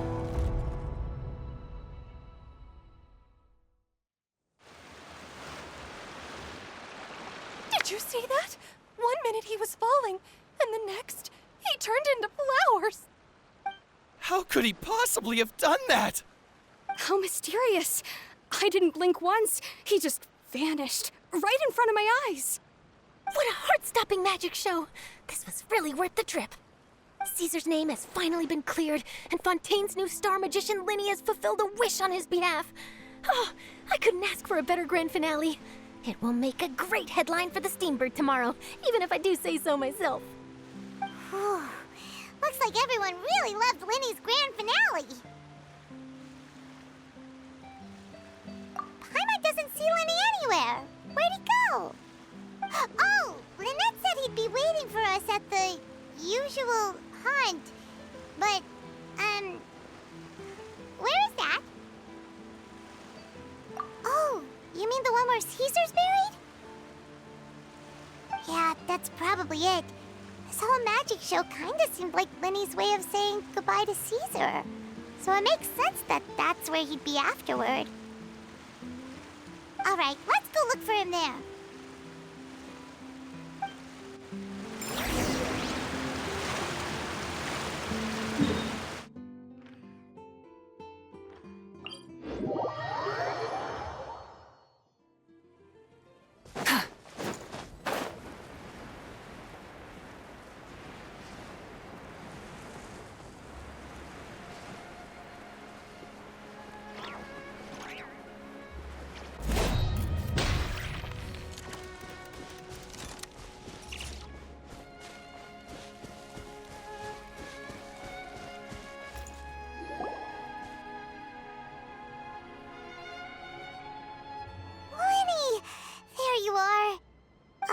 Are you alright? Paimon was scared to death when the chain broke. Paimon was sure something had gone horribly wrong. Magic is a performance art. A magician has to get creative to keep the audience on tenterhooks. That's our job. So I tweaked Caesar's original setup a little to keep it fresh. I was honestly a little nervous during the live performance. The thought of falling, suddenly feeling weightless, seeing the sky and the ground spinning and spinning. Sometimes, I can't help but wonder what Caesar thought in those final moments. Did he regret taking Gemma and Lorenzo on? Or did he believe that it was his own slip-up right until the end? You know, Paimon's been wanting to ask you about something ever since we were in Caesar's workshop. You learned magic from Caesar once, didn't you? When was that? After I joined the House of the Hearth. To be honest, Lynette and I had an agenda when we approached him. I told you about my past before, remember? As a young boy, I survived by secretly learning magic from street performers. I'd watch their tricks and try to figure out how they were done. But I quickly realized that observation alone could only get me so far. What I saw was the polished final performance, but the rigorous training they put in behind the scenes remained invisible to me. I needed to learn how to improve my sleight of hand, hone my misdirection skills, and make niftier props.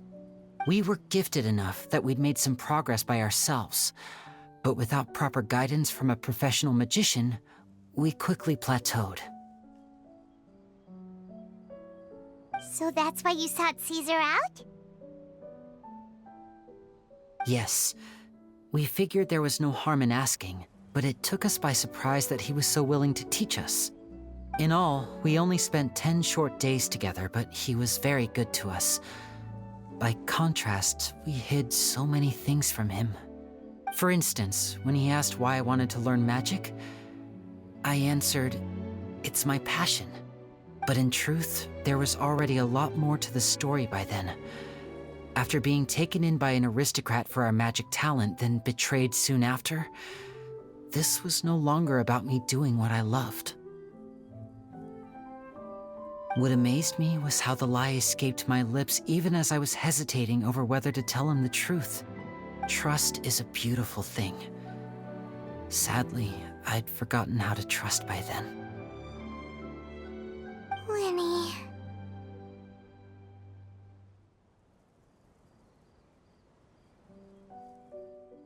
Still worried about the way I feel?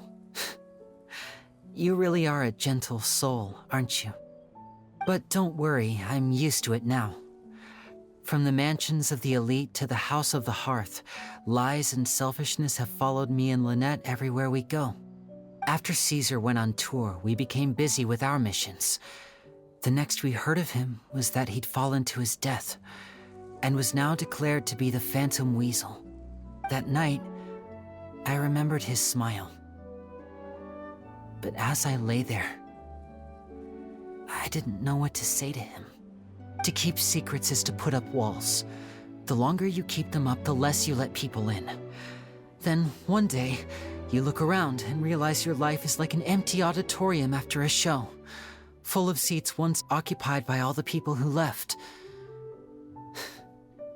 But I guess that's the price we have to pay. You only realize how much someone really meant to you when you lose them completely. That's why I was so confident this would hurt Gemma. Because I felt it for myself. Yeah, cheer up, Lyney. We've had to say our fair share of goodbyes during our journey, too. But whatever happens, Paimon always believes in what tomorrow brings. Delicious food, fun toys, and the traveler by my side. Paimon just needs to focus on things like this, and all the unhappy stuff goes right out the window. You know, Traveler, doesn't that kind of make you Paimon's truth? Exactly. It's the same for me and Lynette. We are the truest thing each other has in the world, and nothing can replace that. Life has taken plenty from us, like it did from Gemma. But at least it left us with each other. That's what gave us the strength to get through the darkest days. That's why the darkness never consumed me, and why it never will. Maybe we live in the shadows too, but we remember every precious ray of light that shines through. All right, time to lighten this conversation up a little. What did you think of the show tonight? Were you happy with it? It was amazing! Paimon just wishes we hadn't been so distracted with the Gemma situation.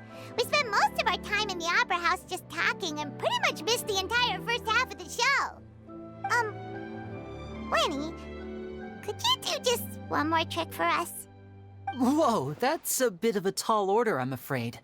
The show's just finished, so my sleeves are decidedly card-free right now. Aw, come on! Surely you can think of something. The Lyney Paimon knows can do anything if he puts his mind to it. Oh, all right then. I'll give it a go, but only because it's you. Watch closely. I have a flower in my hand. You liar! There's nothing in your hand! We ain't going along with this! Huh? My goodness, you're right. But I could have sworn I brought one here with me. Okay, try this. Count down with me. 3, 2, 1. 3, 2, 1. Now, have another look around. Maybe the flowers appeared somewhere else. Really? Let's see. Wow, there it is! Oh, this is a different flower from the last time, right? This one's called, oh yeah, a rainbow rose. But more importantly, Paimon has to know how the trick is done. Please, Lyney, pretty please! Well, if you want to learn magic, you'll have to start by addressing me as teacher. Ugh.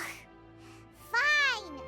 Please, teacher, please! Since you asked so nicely, I'll share one little tip with you. Namely, the student of magic cannot solely rely on others being prepared to reveal their secrets. You have to observe, think, and find the answers for yourself. Is that it? Look at the time. We shouldn't linger here too long. Thanks again for coming to see my show. I bid you both good night. I look forward to seeing you again. All right, fine. See ya. Shall we head back now, too? Oh, Paimon can't wait to read The Steambird tomorrow. Paimon bets Lyney and Caesar will be plastered all over it. Let's head to the Steambird's offices tomorrow morning and see what we can find out.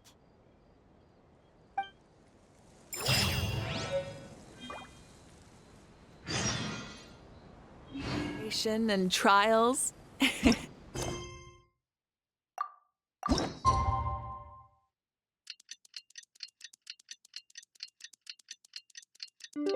Venturing is right up my alley.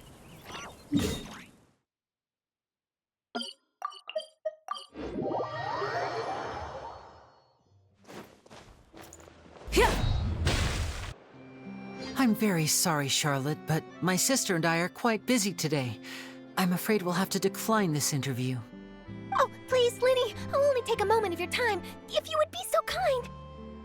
Huh? What's happening here? I spent all night writing my piece about the Phantom Weasel, and it was going to go to print this morning. But just as dawn broke, I suddenly received news that Caesar's fiancée, Gemma, had contacted the guards and confessed to having been the real Phantom Weasel all along. That was quick. Hmm? Too late, bro. That was quick, you say? It sounds like I've got some catching up to do. Please, fill me in. Whoops. Aha! My instincts did not lead me astray. You do have something to hide. Gemma turning herself in must have something to do with Lyney's performance last night. Maybe watching my high-altitude escape trick reminded her of a better time with Caesar, and she could no longer ignore the voice of her conscience. Huh. Okay, then. Wait, no, there must be more to it.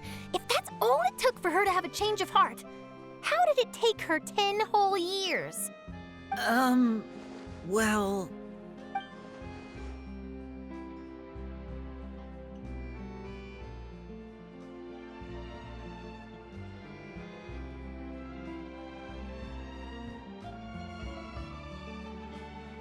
Oh, I remember now!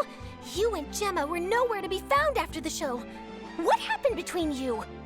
Quickfire question! Where did you all go after the show? Oh, we went to the cemetery and Lyney did a private magic trick just for us.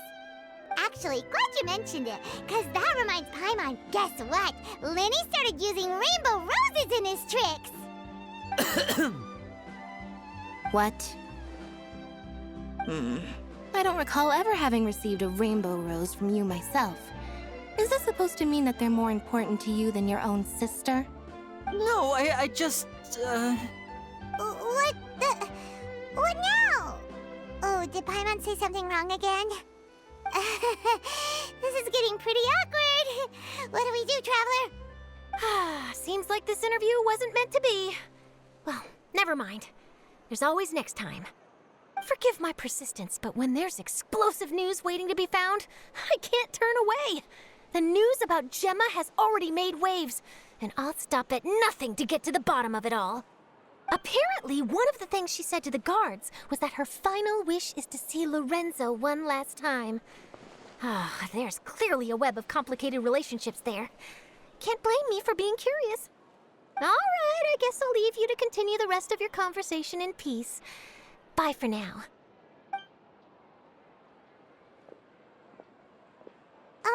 Lynette? Paimon didn't mean to... Don't worry, I wasn't angry. I was just trying to distract her.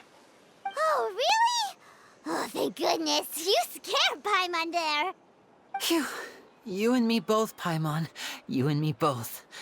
At least it did the job, right? Please, take good care of that rainbow rose. I'd be really upset if you lost it.